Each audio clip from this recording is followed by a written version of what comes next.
Pick that up, sweetheart." That's what Dr. Hargrove said to Elena Martinez on a Tuesday morning in front of the entire surgical team, his voice dripping with contempt as he deliberately dropped her patient chart at her feet. She didn't know that in exactly 48 hours, a dying Navy SEAL would change everything. She didn't know that her hands, the one she'd spent 3 years keeping perfectly still, perfectly invisible, would reveal a past the government had officially erased. The chart lay on the linoleum floor between them. Nobody moved. Nobody breathed. What happened next would either bury her deeper into invisibility or shatter the lie completely. Oak Creek Memorial smelled like antiseptic and old coffee, the kind that had been burning in the break room pot since 5 in the morning. Fluorescent lights hummed overhead, casting everything in a pale white glow that made skin look like wax. Elena Martinez pushed through the double doors of the surgical wing at 6:47 on a Thursday morning, her white sneakers squeaking slightly on the linoleum with each step. She'd been a civilian nurse at Oak Creek for 3 years, 4 months, and 12 days. Not that she was counting. 3 years of keeping her head down. 3 years of answering only to her name. 3 years of pretending that Senior Chief Petty Officer Elena Martinez had never existed. Her scrubs were perfectly pressed. Her dark hair was pulled back tight enough to give her a slight headache, tension she welcomed because it kept her focused. In her locker, buried behind spare compression socks and a half-empty bottle of ibuprofen, sat a pair of worn combat boots. Desert tan, scuffed across the toes, the laces still tied from the last time they'd touched actual ground. Nobody at Oak Creek knew about the boots. Nobody knew about the scar that ran along her left forearm like a thin white lightning bolt. Nobody knew that she could assess a trauma patient's condition in 3 seconds flat, that she understood military field medicine better than most trauma surgeons, that her hands had held together things that weren't supposed to stay together. She preferred it that way. The surgical rounds began at 7:15. Dr. Hargrove arrived first, as he always did, moving through the recovery bays like he owned them. He did, in a sense. 28 years at Oak Creek Memorial. Board connections that stretched back to the hospital's founding. A corner office with his name engraved on mahogany. A reputation for precision that had carefully been built, maintained, and protected like an expensive car in a climate-controlled garage. He was 63 years old, with steel-grey hair and the kind of tan that came from expensive vacations, and he carried himself with the absolute certainty of a man who had never been wrong and never would be. Elena hung back near the medication cart, checking vitals on the post-op patients, her movements precise and economical. She didn't join the circle of residents gathered around Dr. Hargrove. She didn't make eye contact. She didn't exist in the way that mattered in this pecking order. The surgical wing of Oak Creek operated like a medieval court, with Hargrove at the center, dispensing approval and judgment in equal measure. Junior surgeons competed for his attention. Nurses who wanted promotions learned to laugh at his jokes. Everyone who understood the game played it. Elena had never learned the rules. The first patient was James Pritchard, 54, post-op day 2 from a partial bowel resection. Elena had managed his pain control overnight, adjusted his for fluids, monitored his incision for signs of infection. The vitals were stable. The wound looked clean. His mental status was alert and oriented times 3. By every objective measure, his recovery was textbook. "How's our Mr. Pritchard this morning?" Hargrove pulled the chart from the foot of the bed, scanning it with the distracted air of someone reading a menu at a restaurant he'd already chosen his meal from. "Stable," Elena said quietly. "Tolerating clear liquids. Pain controlled on the current regimen. No fever. Incision clean and dry." Hargrove nodded, not really listening. He was already turning toward the next bed, already moving on to the next performance. One of the residents, a young man named Dr. Brennan who had the kind of eager face that suggested he'd never experience real failure, asked about Mr. Pritchard's antibiotic protocol. "Standard post-op prophylaxis," Hargrove said, his tone suggesting this was basic knowledge that any competent physician should have absorbed by osmosis. Elena's jaw tightened slightly. She shifted her weight from one foot to the other. It was Dr. Brennan who noticed. Did you have a question, Nurse Martinez? The room went dead silent. Heads turned. Hargrove's eyes narrowed, and he looked at Elena with the expression a person might use when they noticed a spot of mold on their bathroom ceiling. Minor. Annoying.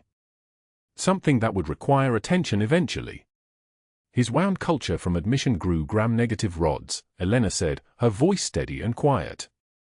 The current regimen provides coverage for gram-positive. He may need a broader spectrum until culture sensitivities come back. The silence that followed wasn't peaceful. It was the silence of a hierarchy being challenged. Hargrove set down the chart. He turned to face Elena fully, and his smile had the quality of something a shark might wear if it learned to use human facial muscles. Nurse Martinez, I appreciate your enthusiasm for microbiology, but I think I can manage the antibiotic protocols in my own surgical wing. He turned back to the residents. Continue current regimen. Next patient. Elena didn't argue. She didn't defend her assessment. She simply waited until Hargrove had moved 3 beds down before she quietly documented her clinical concern in the nursing notes and flagged the chart for the attending infectious disease specialist, who would review it within the hour and quietly order the broader spectrum coverage. By afternoon, the bacterial culture would show that Elena had been correct. By tomorrow, Hargrove would pretend the change had been his idea all along. By next week, he would have convinced himself it actually was. But she had seen something in his face during those few seconds of silence. Something beneath the professional composure. A recognition that she wasn't operating according to the script he'd written. A calculation that she might be a problem. The thing about hierarchies is that they only survive when everyone agrees to maintain them. Elena had never agreed. She had spent 16 years understanding command structures that operated on merit, on competence, on the objective reality of whether people lived or died based on your decisions. The Navy had taught her that when you're in a combat support hospital in Sangin Valley, when a 19-year-old Marine is bleeding out on your table and you have 4 minutes to fix what an IED just broke, nobody cares about your seniority or your resume or how many years you spent climbing the ladder. They care about whether your hands are steady. They care about whether you've seen this before. They care about whether you know what you're doing. Hargrove had seen neither combat nor consequence. He had built his authority on the architecture of a peaceful institution where mistakes rarely got people killed, where protocols could be outdated because the stakes were small enough to absorb the errors, where a strong enough personality and early enough arrival could convince everyone that you were infallible. Elena had operated in an environment where your infallibility kept people breathing. The two value systems were not compatible. She made it through morning rounds without further incident. The post-op patients in Recovery Bay 3 were stable. The surgical schedule showed a relatively light day, 3 procedures, none of them emergencies. The anesthesia team had their equipment checked. The nursing staff was at full complement, which meant no mandatory overtime, which meant she could disappear into the supply room during lunch and sit alone with her thoughts, which was how she preferred it. At 11:45, Hargrove's office door opened and he stepped out into the surgical wing corridor. He'd changed into fresh scrubs. His hair was slightly damp, as if he'd showered between rounds and whatever he'd been doing in his office. Elena was restocking the crash cart, checking the defibrillator pads, verifying that the medications hadn't expired. She didn't look up when he approached. Nurse Martinez. Not a question. A summons. She turned, keeping her face neutral, keeping her hands visible and still. Never make sudden movements. Never give anyone a reason to perceive you as a threat. These were lessons learned in different contexts, but they applied here too. Doctor. My office. Now. The surgical wing was designed like a pentagon, with Hargrove's office positioned at one corner so he could observe everything without being entirely visible himself. Elena followed him there, her mind already running through potential causes. Had she made a medication error? No, she triple-checked everything. Had a patient complained? Unlikely. Had something happened during rounds that she'd missed? The question didn't make sense. She hadn't missed anything. She never did.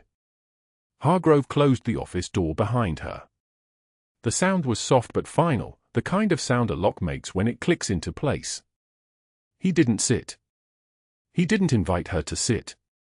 He simply leaned against his mahogany desk, his arms crossed, and looked at her with the expression of someone observing an equation that didn't balance. "I think you're very smart," he said quietly.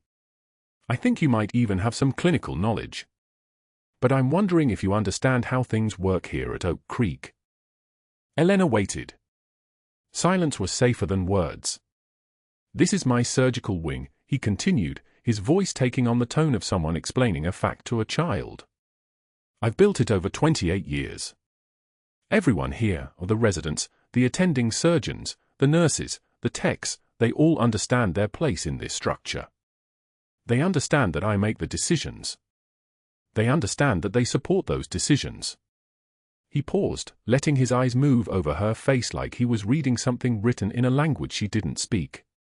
"Do you understand your place, Nurse Martinez?" "Yes," she said. "I understand my role." "I'm not sure you do." Hargrove smiled, and it was a smile that had nothing kind in it. "In fact, I think I'll make a small wager with the staff. I think you're intelligent enough to realize that you'll never fit into an environment like this. I think you'll see, within a week, that this hospital is no place for someone with your particular intensity. I'm betting 7 days. Can you beat that?" Elena felt something shift in her chest, not pain exactly, but the recognition of pain, the way you can sense an injury before you feel it. A week? He'd just announced to the surgical team, with her standing silent in his office as witness, that she didn't belong here. That she would break under some pressure he was about to apply. That she would quit. "I'm a good nurse," she said quietly. "I'm sure you are," Hargrove said. "But you're not a good fit. That's different." She walked out of his office without permission to leave, and nobody stopped her. The surgical wing didn't erupt into chaos. The monitors kept beeping. The fluorescent lights kept humming their endless mechanical hum. The world continued on its axis because that's what the world did. Small hierarchies played out against the backdrop of much larger forces. A man made a bet about a woman he'd decided to break.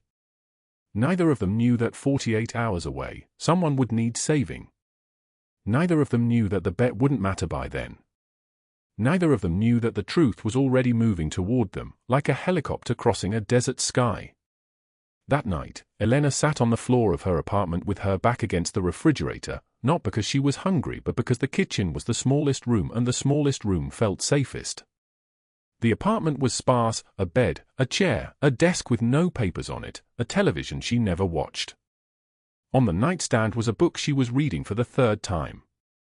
In the closet, hung with military precision, were 5 pairs of identical grey scrubs and 3 pairs of black jeans.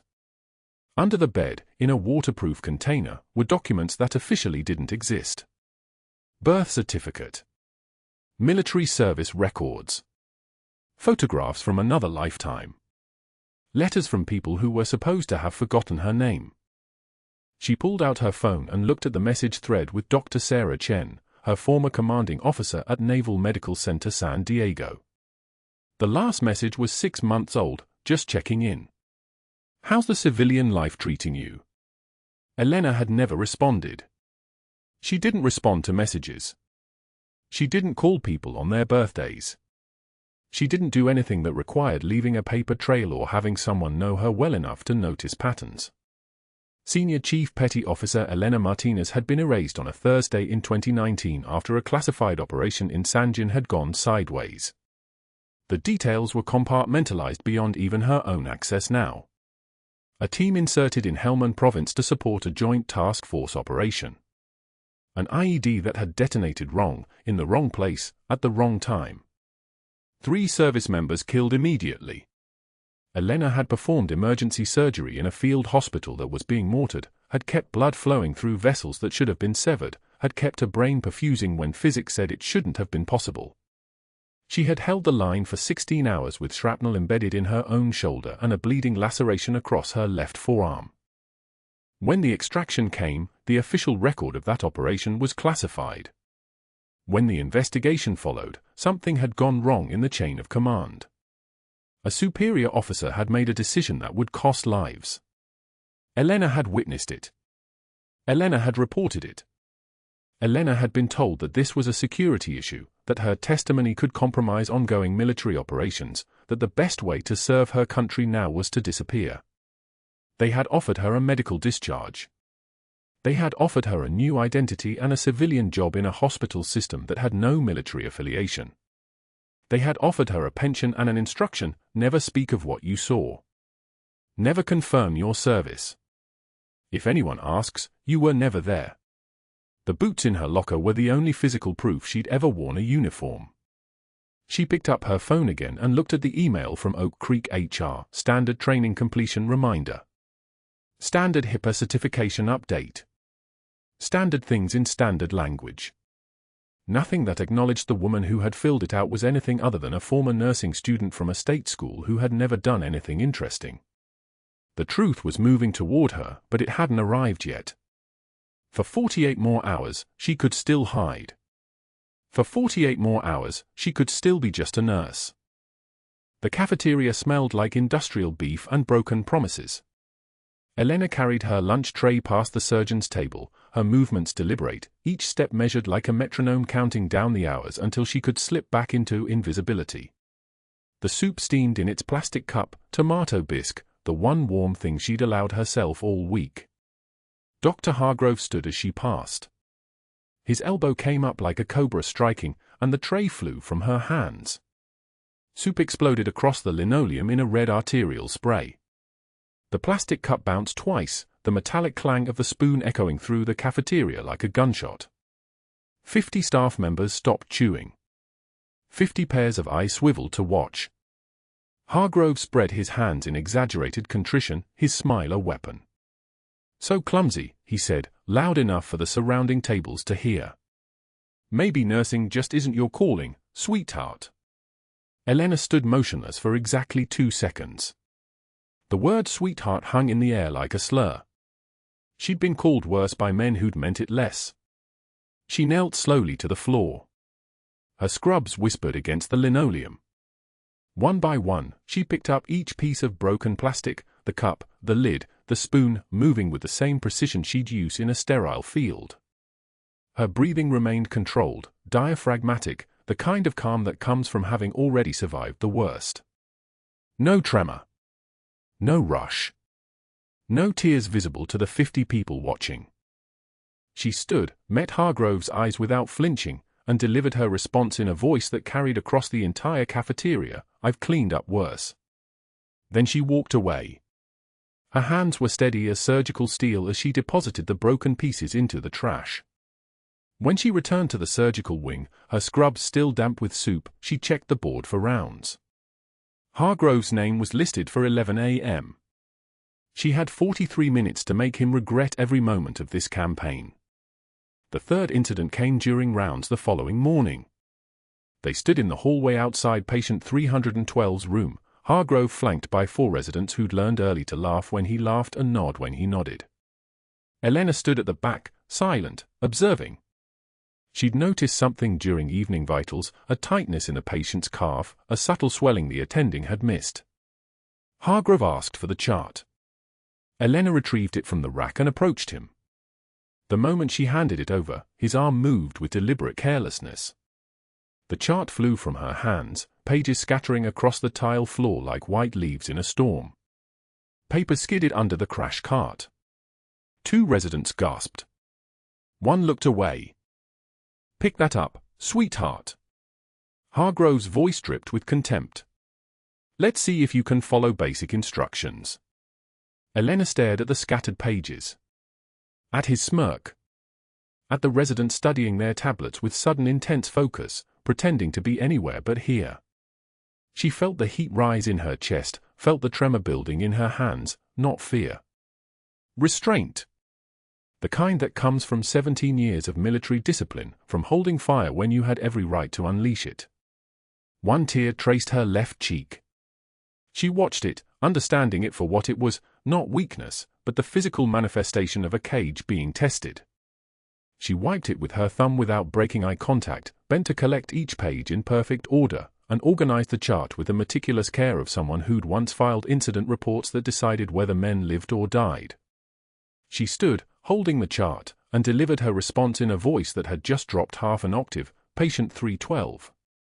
Compartment syndrome developing. You'll check that before discharge, or you're looking at a lawsuit and permanent nerve damage to his lower right extremity. She handed the chart back with both hands, her eyes locked on his, and turned to walk away. Behind her, Hargrove's face darkened like a storm system forming. One of the residents whispered something. Nobody laughed. But that wasn't the worst part. The worst part came at 2:51 a.m. on Tuesday, when everything Elena had carefully buried for 3 years clawed its way back to the surface. The ER doors exploded open. Paramedics wheeled a gurney at a sprint, shouting vitals into the radio. Male, 32, blunt force trauma to the anterior chest, compression injury from training exercise at Fort Bragg. 2 combat medics jogged alongside the stretcher, weathered men with the bearing of people who'd seen things that changed the architecture of their souls. The SEAL's lips were already blue. His pressure was dropping despite aggressive fluid resuscitation. The attending physician barked orders, but Elena saw what he'd missed: the distended jugular veins, the muffled heart sounds, the way the oxygen saturation kept climbing but the pressure kept falling. Cardiac tamponade. Blood in the pericardial sac, compressing the heart like a fist closing. Hargrove wasn't on duty. The attending was competent but hesitant, ordering another chest X-ray, another ultrasound, procedures that would take 8 minutes he didn't have. Elena moved before thinking. Her body responded to muscle memory buried 3 years deep, muscle memory that had been trained by deployments to Sangin and 100 scenarios where hesitation meant body bags. I need an 18-gauge cardiac needle, now, she said, her voice dropping into the register it had known before. The attending froze. One of the nurses moved. Elena positioned the seal with the precision of someone who'd done this in field hospitals under mortar fire, finding the subxiphoid angle, the angle where the needle enters just below the breastbone, where her fingers could feel the exact depth to the pericardium. She didn't ask permission. She didn't request assistance. She worked. The needle went in at precisely 45 degrees. She aspirated. Blood filled the syringe, 50 milliliters of dark arterial blood that had been suffocating his heart. The pressure monitor swung upward. The heart rate steadied. O2 saturation climbed. Sinus rhythm. The SEAL's chest rose with a breath that rattled like he was learning how to breathe all over again. 90 seconds. That was all it took. One of the combat medics who'd brought him in had gone motionless mid-handoff. He was older, weathered, with tattoos running up both arms like topographic maps of battlefields. His eyes had locked onto Elena's hands. Then her positioning. Then the exact variant of the technique she'd used. I know that technique, he whispered, stepping closer. His voice carried the weight of recognition. Field pericardiocentesis. Sangin variant. Where did you serve? Elena's hand stopped moving for half a heartbeat. She secured the needle, checked the SEAL's vitals, and reached for the supply cart. The movement was controlled, but her mind was screaming. 17 years. 17 years of erasure, and it took one procedure, one moment when muscle memory overrode caution, to undo it all. Where, the medic repeated, not hostile, just certain. That's not something you learn in civilian nursing school. Elena turned toward the medication station. I'm going to need epinephrine on standby, she said, ignoring the question the way you ignore incoming fire if you're focused on the mission. The medic called after her, that's not training protocol. That's war zone protocol. That's... Elena kept walking toward the supply closet. Her hands were shaking now, the tremor she couldn't suppress, and for the first time in 72 hours, the mask felt like it was cracking. The SEAL's teammate had seen through her. Not gradually. Not over time. In one moment, with one technique, he'd identified a ghost. The SEAL survived the night. ICU transfer at 4 a.m. Stable vitals. The kind of save that made nurses feel like they'd done something that mattered. But Elena knew what that save had cost her. Someone had seen Senior Chief Petty Officer Martinez. And she couldn't unsee that seeing. The 14-gauge angiocath needle slid between Elena's fingers like muscle memory made flesh. 2:47 a.m. The trauma bay at Oak Creek Memorial smelled like diesel fuel and adrenaline. The SEAL had come in from Fort Bragg with blunt force trauma that had crushed his sternum during a training accident, and his blood pressure was collapsing. 70/40. Dropping. The monitor screamed its electronic warning, a sound like a siren trapped in a metal box. Elena had already moved. Before the attending resident finished saying the word tamponade, her hands were positioning the needle at the second intercostal space, midclavicular line. Muscle memory. The kind that didn't fade, no matter how many years you buried it under scrubs and silence. The hiss of air escaping, that particular sound of a pneumothorax releasing pressure, told her everything. O2 sat climbed. 82. 88. 94. Stable. The SEAL's breathing eased. His eyes flickered open for a moment, unfocused, then closed again as the sedative pulled him under. Around the trauma bay, the residents froze. Not because she'd saved his life, 3 of them would have done the same, eventually, but because of how she'd done it. The confidence. The precision. The absolute absence of hesitation. Elena had moved through the crisis the way a concert pianist moves through Rachmaninoff, not thinking, just knowing. She stepped back from the stretcher. That was always the moment to move away. Never linger. Never explain. The attending resident was already calling ICU to coordinate the transfer, clipboard in hand, and Elena turned toward the supply cabinet to return the needle to its tray. Professional. Competent. Invisible. That's when the SEAL's teammate grabbed her arm. He was a lean man in his mid-30s, sharp-faced, with the kind of eyes that had seen things most people couldn't unsee. Combat medic. She could tell by the way he assessed the room, by the muscle tension in his shoulders, by the way his hand had instinctively checked the SEAL's pulse before the monitor confirmed it. His grip on Elena's arm was light but deliberate. "I know that technique," he whispered. Not a question. A statement delivered like a weapon. "Where did you serve?" Elena didn't answer. She extracted her arm with a single smooth motion and walked away, her footsteps clicking against the linoleum like a countdown. The tap-tap-tap of her nursing clogs echoing down the corridor.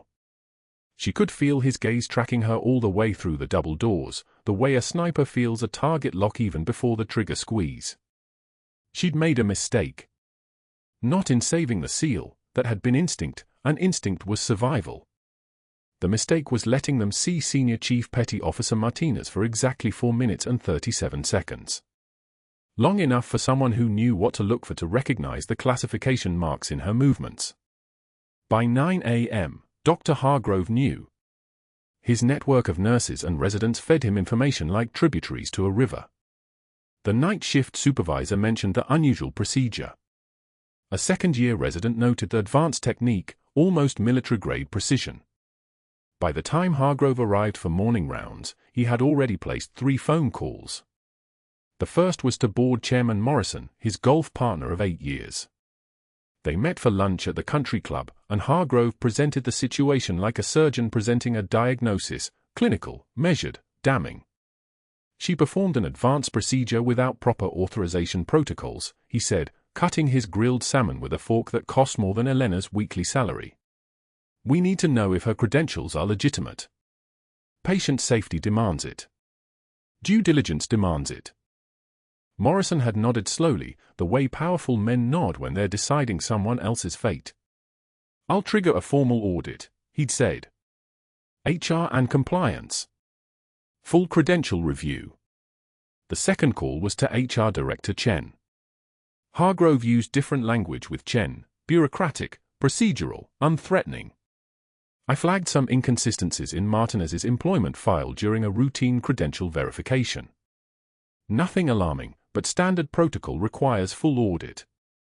He sent an email immediately after, CCing the compliance officer, making it official. making it permanent. The third call was to an investigator.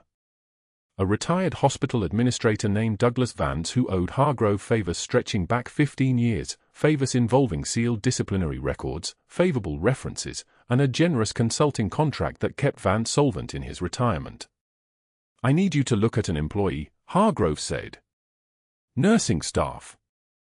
I need to know if her background is what she claims it is." Within 36 hours, Vance had contacted all three of Elena's sparse professional references. A former supervisor in Charlotte who'd been carefully instructed years ago to confirm only that Elena had worked there. A nursing director in Wilmington with similar instructions. A hospital administrator in Raleigh who'd been part of the arrangement since Elena's arrival 3 years ago. The responses came back wooden and brief, exactly as prepared, but that hesitation, that careful selection of words, told Vance everything he needed to know about what wasn't being said. Vance dug deeper. He requested Elena's employment history for the past 10 years. It only went back 6. He pulled her nursing school records from UNC Chapel Hill. They were thin, excellent grades, but the timeline was compressed, and there were gaps that suggested accelerated coursework. Advanced standing. Military to civilian fast track. He ran her background check, looking for the usual markers: military service, security clearances, government employment. Nothing. The background history started exactly when her civilian nursing employment started, as if Elena Martinez, the person, had been born fully formed in a Charlotte hospital in 2021. "There's something here," Vance told Hargrove on the phone. His voice carried the careful tone of a man delivering bad news to someone who wanted it delivered. "Gaps in the record. Her references are evasive. And her clinical skills suggest training beyond standard nursing programs. Military-level trauma medicine, maybe. Combat medical training." Hargrove smiled at his desk in his office on the 4th floor of Oak Creek Memorial. The office with the panoramic windows and the leather chairs and the photograph of himself shaking hands with the hospital's former administrator. "Falsified employment history. I can't prove falsification," Vance said carefully.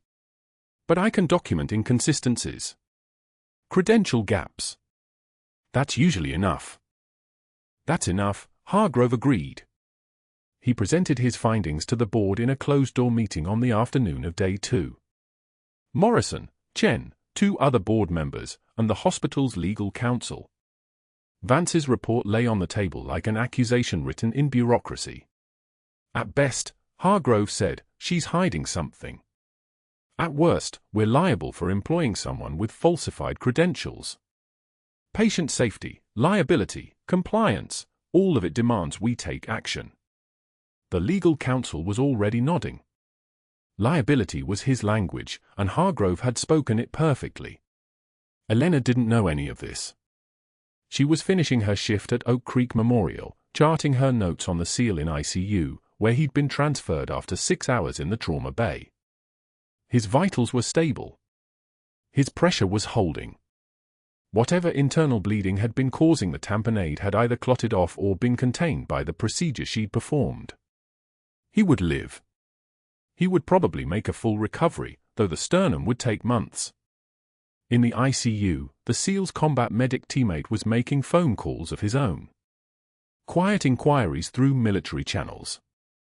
A SEAL Team 3 operator named Clayton Mercer was calling buddies at Naval Special Warfare Command, asking careful questions about a specialized pericardiocentesis technique. About a field hospital in Sangin.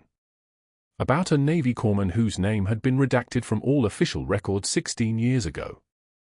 The calls traveled through a network that existed parallel to the civilian world: secure communications, encrypted systems, the kind of information highway that moved between operators who'd bled together. And somewhere in that network, Mercer's inquiries were hitting pay dirt. But Elena wouldn't know that either. Not yet. She clocked out at 3 p.m., exhausted in the way that came from crisis management and stress hormones finally leaving the bloodstream. The rain had started sometime during her shift. She could smell it on the loading dock, that wet concrete and ozone smell that comes before a real downpour. She was walking to her car when her phone buzzed. HR office. An appointment request. Tomorrow morning. With HR Director Chen and an outside investigator. Regarding credential verification and employment history clarification. Elena read the message 3 times, her thumb hovering over the screen. She'd known this was coming.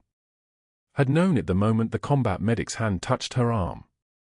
The question wasn't whether they would find gaps in her record. The question was how quickly. She got in her car and drove home in the rain, the wipers moving in mechanical rhythm, keeping time with a heartbeat that had learned a long time ago not to accelerate in the face of threat. Senior Chief Petty Officer Martinez didn't panic. Elena the civilian nurse didn't either. They were the same person wearing different uniforms, and both versions knew that running was a choice that led nowhere good. The suspension notice arrived at her apartment at 6:06 p.m., delivered by registered mail. She held the sealed envelope, still damp from the rain, and opened it with the same hand that had just that morning pushed a needle between a dying man's ribs and saved his life. The letter was precise, formal, devastating in its bureaucratic language. Pending investigation for falsified employment history. Effective immediately. Escorted removal of personal effects required. Do not report to Oak Creek Memorial pending resolution of inquiry. She'd expected it. But expectation and reality were different things. Expectation was abstract. Reality was the taste of copper in her mouth and the knowledge that Senior Chief Petty Officer Martinez, the woman who had survived 18 hours of sustained fire in a field hospital in Sangin Valley, was about to lose the one life she'd managed to build as a ghost. The security escort came at 7 a.m. the next morning. A guard named Torres, who'd always been kind to her in the break room, who looked deeply uncomfortable with the assignment. "I'm sorry," he said, and meant it. Elena collected the few personal items she kept in her locker, a change of clothes, a photo of her mother, a journal she'd forgotten to remove months ago. The items fit in a single small cardboard box. Torres carried the box as they walked through the main corridor. It was early enough that most of the day's shift hadn't arrived yet, but there were people in the halls. A resident turning a corner. A maintenance worker.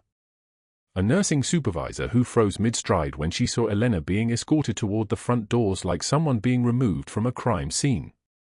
Hargrove watched from his office window on the 4th floor. Arms crossed. Satisfied in the way that men get when they've eliminated a threat without having to directly engage it. The system had done the work for him. Bureaucracy, red tape, liability concerns, credential gaps, all of it converged to remove Elena Martinez from his domain without a confrontation, without witnesses to any actual wrongdoing, without the slightest visible strain on his part. The rain had stopped by morning, leaving everything wet and cold and freshly broken. The box of belongings sat unopened on her apartment floor, next to the kitchen sink that dripped with the rhythm of a metronome counting down a life. Elena had carried it from Oak Creek Memorial in her hands, watching security walk 2 steps behind her, watching Hargrove's silhouette vanish behind his office window like a predator satisfied with the kill. 2 days.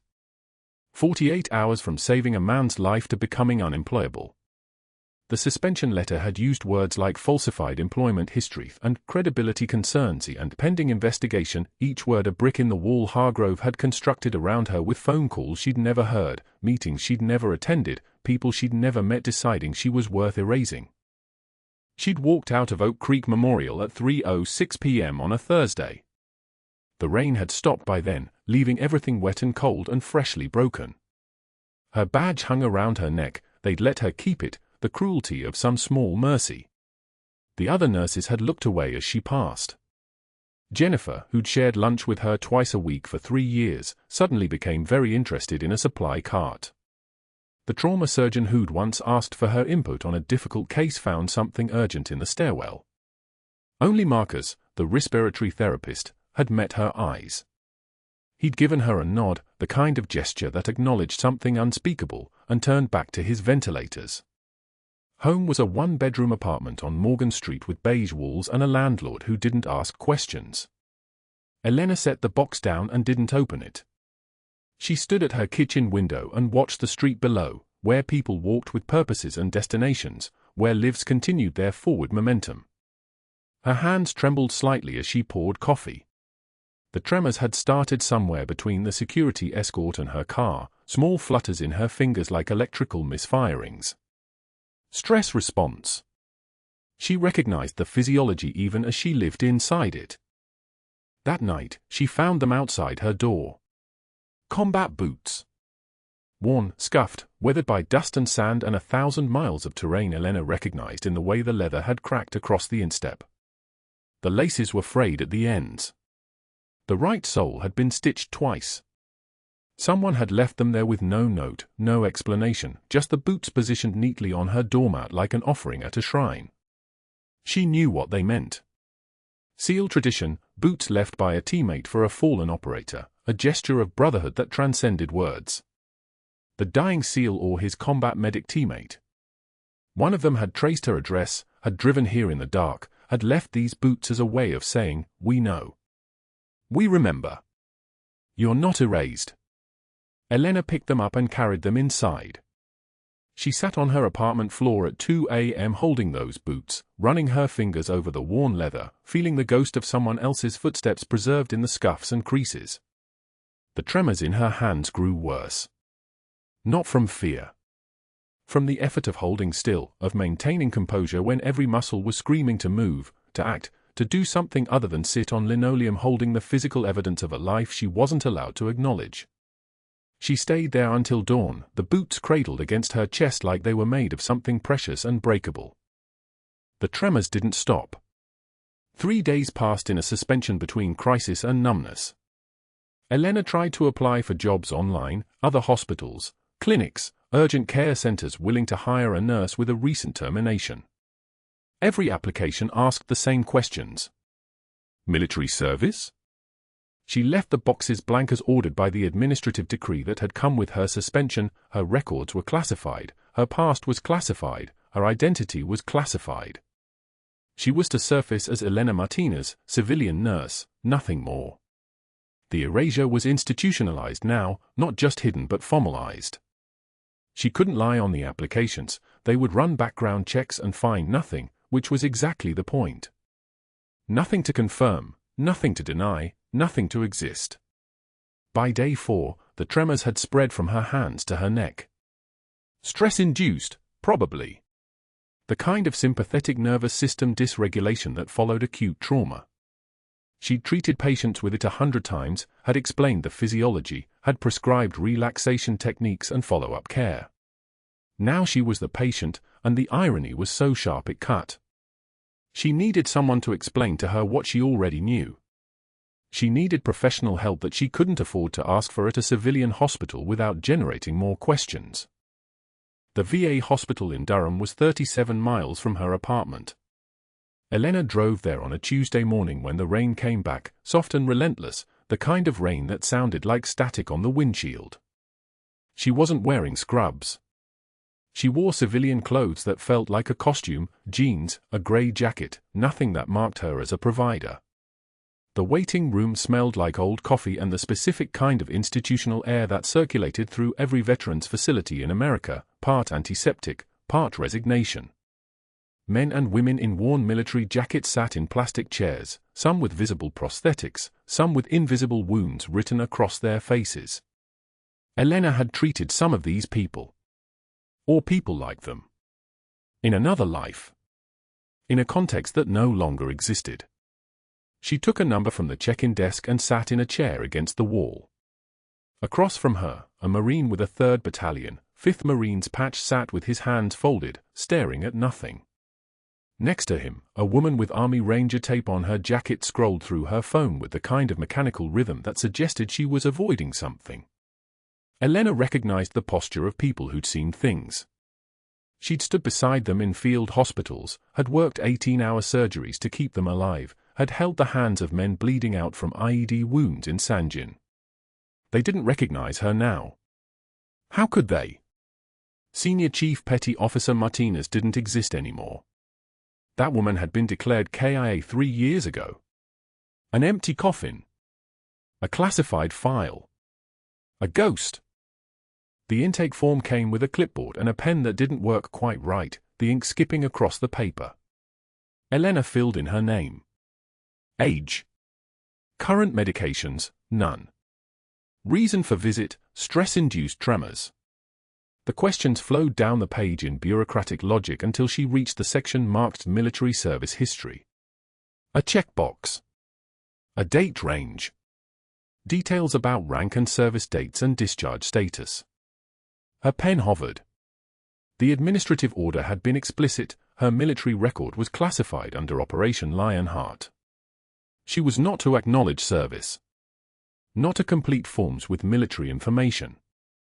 Not to volunteer details or verify dates or confirm anything that might connect Elena Martinez, civilian nurse, to the person who'd held Sangin Field Hospital for 16 hours under sustained enemy attack. The erasure wasn't a choice, it was a directive from the Pentagon dressed up as medical intake protocol. She left the box blank. The pen moved to the next question, but something inside her had gone hollow, the way a building feels hollow after the people leave. She was sitting in a room full of veterans, people who'd sacrificed everything to their country, and she was asked to deny her own service to that same country. The irony didn't cut anymore, it had worn a groove so deep it was past pain. This was what erasure actually felt like, not being forgotten by others, but being ordered to forget yourself. Across town, Dr. Hargrove prepared for a board meeting where Elena's termination would become official. He drafted the language carefully: liability concerns, credential fraud, the necessity of maintaining institutional integrity. He'd lined up 3 board members with phone calls made when the morning was still young, favors called in from a network of connections built across 30 years of careful cultivation. By day's end, Elena Martinez would be terminated for cause, a notation that would follow her through background checks forever. Not just fired, professionally destroyed, the kind of termination that made other hospitals nervous about hiring. Hargrove had learned long ago that you didn't need to be loud to be effective. You just needed to know people. You just needed to understand that bureaucracy was a weapon that cut deeper than any explicit confrontation. The board meeting was scheduled for 10 a.m. Friday. But that same morning, before the meeting convened, a federal transport arrived at Oak Creek Memorial with a sedated patient requiring emergency post-op care. A former Taliban fighter, brought to the United States for war crimes testimony, now presenting with acute appendicitis under federal guard. The surgical schedule was full, but hospital protocol was protocol, emergency surgery took priority. They were short-staffed on Friday mornings. They called Elena anyway, asking if she could come in for just this one procedure, knowing her suspension wasn't yet officially finalized. The irony of needing her on the same day they were planning to discard her didn't seem to register with the administrative voice on the phone. Elena said yes. The gurney rolled through the post-op doors at 3:33 p.m. on a Tuesday. Sedated. Restrained. A former Taliban fighter extradited to the United States for war crimes testimony, his surgery completed, his body still limp from the anesthesia that had kept him unconscious through 8 hours of reconstruction. Elena was there to check his vitals, to log his post-operative status into the system, to do what she'd done thousands of times before, be the invisible hands that kept patients breathing between operating room and recovery. His eyes snapped open. Not gradually. Not the slow fluttering of consciousness returning. They opened like someone had thrown a switch, pupils dilating, focusing with terrifying clarity on the nurse standing at his bedside. His body went rigid against the restraints. His mouth opened and sounds poured out in rapid Pashto, words that sounded like gravel and fury, his chest heaving against the post-surgical binders that held his ribs stable. "Shasha!" he screamed. "Shasha! Shasha!" The monitors spiked. Heart rate climbing from 68 to 92 to 114 in 3 seconds flat. Blood pressure surging. Oxygen saturation dropping as his breathing became ragged, panicked, the breathing tube removed just hours before, now a problem she couldn't solve with medication alone. Elena's hands moved to the fall line, to the medication cart, but her eyes never left his face. She'd seen terror before. She'd seen it in 100 different languages, in 100 different contexts. But she'd never seen it directed at her with this kind of specific, shattering recognition. "Get his daughter," Elena said. Her voice wasn't loud. It carried authority the way stone carries weight, no flourish, just immovable fact. "Now." 3 minutes. That's how long it took for the patient's terrified daughter to arrive from the family waiting room, her hands trembling as she approached the bedside. The man on the gurney was still screaming, still thrashing, the restraints holding as his daughter leaned close and began to speak to him in Pashto, her voice shaking. She was trying to calm him. Trying to explain he was safe. Trying to do the impossible work of soothing a man whose eyes had landed on a ghost. He's saying. The daughter's voice cracked. She turned to Elena, her face pale. He's saying Sher saved his life. In Sangin. During the siege. He's saying she held the hospital for 16 hours while they. The daughter couldn't finish. Her hands covered her mouth. Sher means lion heart, Elena said quietly. Statement. Not question. Not explanation. Just a fact being placed on the table like a scalpel. The daughter stared at her. Understanding began to move across her face like a hand turning a page. He's calling you. She looked back at her father, then at Elena again. Senior Chief Petty Officer. The words hung in the post-op recovery room like a challenge. Elena had already turned away, reaching for another unit of fluids, moving with the practiced efficiency of someone who'd set aside their own life the moment this patient's vital signs spiked. But in the hallway, beyond the glass partition, something was happening. She could feel it the way a sniper feels wind pressure before the shot, a disturbance in the air, attention focusing, the world tilting on its axis. Another nurse, Sandra, was moving toward the medical records room with Elena's file in her trembling hands. 23 years of working at Oak Creek Memorial, and Sandra had never touched Elena's personnel file. Nobody touched Elena's file. It was a grey folder kept in a locked cabinet, thin and deliberately sparse, a document that told you almost nothing. But Sandra was reading it now, her eyes moving down the page, her mouth opening, closing, her hands beginning to shake so badly the papers rattled. Bronze Star, Sandra read aloud. Her voice was barely above a whisper, but in the silence of the post-op wing, it carried like a shout. She turned the page. Silver Star. Another pause. Another turn. Silver Star. The paper crinkled. 2 purple hearts. Elena was still checking the former Taliban fighter's lines, still adjusting his medications, her back to the gathering crowd. She didn't turn around. Didn't acknowledge. Just kept working, the way she'd been trained to work, the way she'd worked in a field hospital in Helmand Province while rockets fell like rain. The hallway was filling now. Word moved through Oak Creek Memorial the way electricity moves through copper, fast, irresistible, lighting everything in its path. Nurses emerged from other units. A resident stopped mid-stride. Even the fluorescent light seemed to buzz louder, as if the hospital itself was holding its breath. And then the doors to the post-op wing opened again, and 3 people in navy dress uniforms walked in like they owned the building. The first was a man Elena recognized instantly, Commander James Holloway, SEAL Team 3, the team leader of the man she'd saved 72 hours ago. He was flanked by 2 officers in dress blues, their bearing military precise, their presence like the arrival of weather. Holloway moved directly to the medical records room, where Sandra still held Elena's file, her hands quaking. He looked at the papers, then looked up, his eyes scanning the hallway until they locked on Elena. She was still standing at the bedside of the former Taliban fighter, still monitoring his vitals as his oxygen saturation climbed back toward normal, his daughter sitting beside him now, holding his hand. Senior Chief Petty Officer Elena Martinez, Holloway said. His voice was the kind of voice that doesn't ask for attention, it commands it. Every person in a 50-foot radius stopped moving. Every conversation ceased. The hallway became a held breath.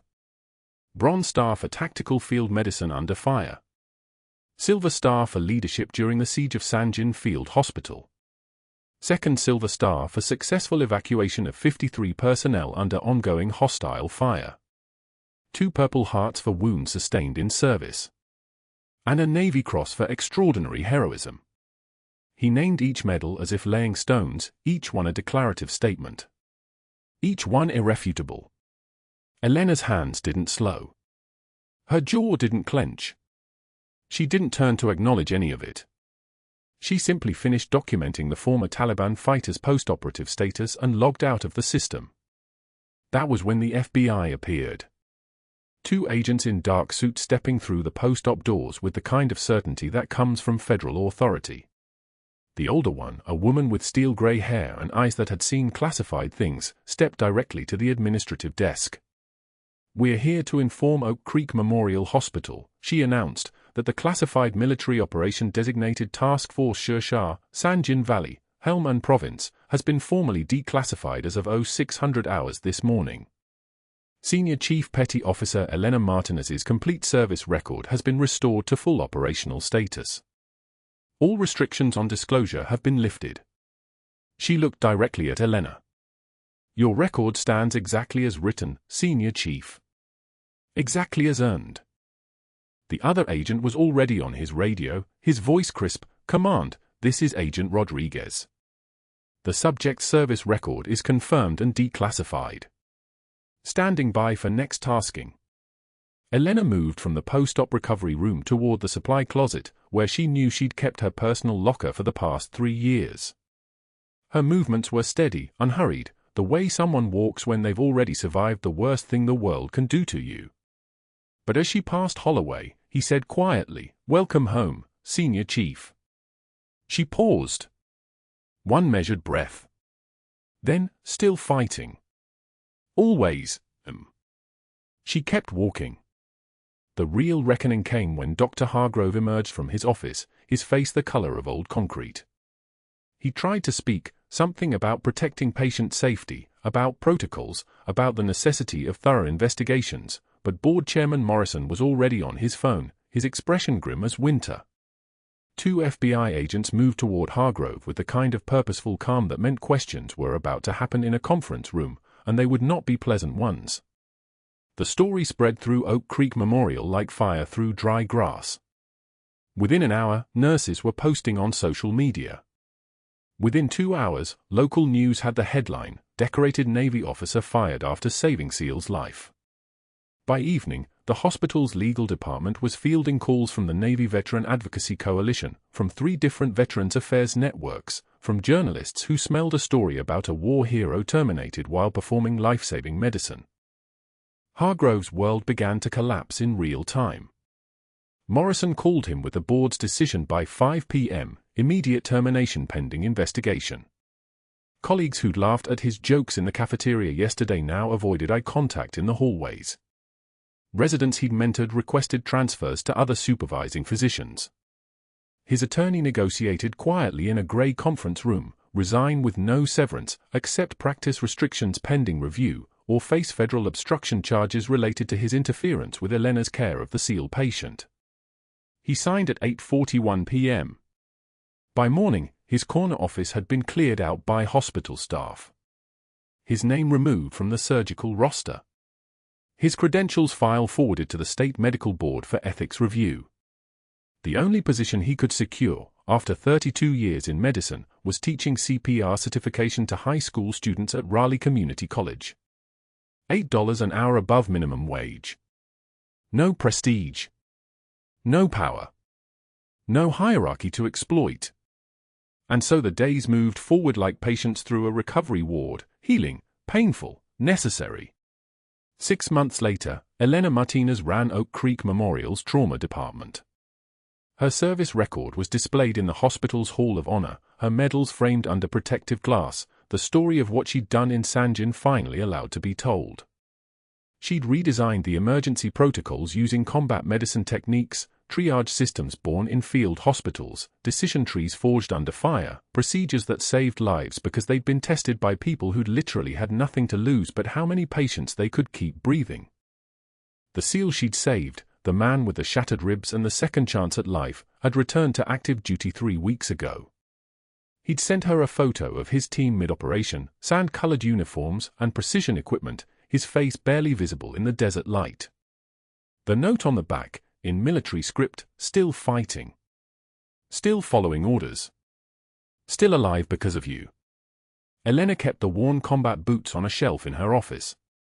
The leather was creased now from being held, the souls worn from a journey that never quite ended. Beside them sat her Navy Cross, polished but deliberately left unvarnished, a reminder of the cost of silence and the price of being found. When medical students rotated through her department during residency, they always asked about those boots. And Elena would set down her chart and tell them, sometimes the hardest battle is staying invisible when everything in you wants to fight. These boots belong to a man who never stopped fighting. He left them at my door because he understood that some of us are ordered to disappear.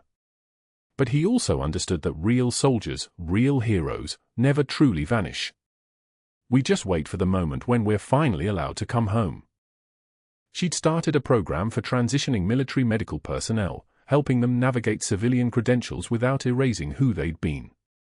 The combat medic who'd first recognized her pericardiocentesis technique, the one who'd whispered, "I know that technique," became her deputy director. Together they'd helped 47 former service members integrate their military medical training into civilian practice. Each one of them had a story about staying invisible. Each one of them understood what it meant to carry scars that nobody could see. On the first anniversary of her reinstatement, Oak Creek Memorial held a ceremony. Elena stood in the hospital auditorium in front of 300 people, nurses, doctors, residents, families, and a back row of Navy personnel in dress blues. She looked directly at the empty chair where Hargrove used to sit during hospital events and spoke these words, "Some of us serve in the light. Some serve in the shadows. But we all serve. And some people forget that service isn't about power. Service is about sacrifice." The room stood in ovation. Elena allowed herself one measured breath and the smallest smile. If this story resonated with you, hit that subscribe button and join a community of people who believe that the quietest person in the room might be the strongest. Like this video if you think Elena's journey deserves to be told. And comment below, have you ever been underestimated by someone who had no idea who you really were? Let's talk about it.